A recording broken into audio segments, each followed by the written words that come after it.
நெனச்சு பாருங்களேன். பசியால வயிறு ஒட்டி இருக்கும்போது, கையில ஒரு தங்கமே கிடைச்சா என்ன பண்ணுவீங்க?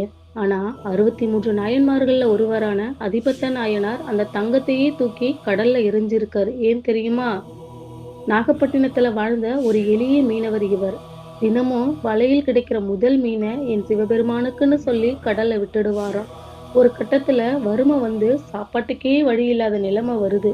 அன்னைக்கும் கடலுக்கு போறாரு. வலையில ஒரே ஒரு மீன் தான் மாட்டுது. ஆனா அது சாதாரண மீன் இல்ல. நவரத்தினங்கள் பதிச்ச அசல் தங்க மீன். அதை வித்தா தலைமுறைக்கே சொத்து சேரும்.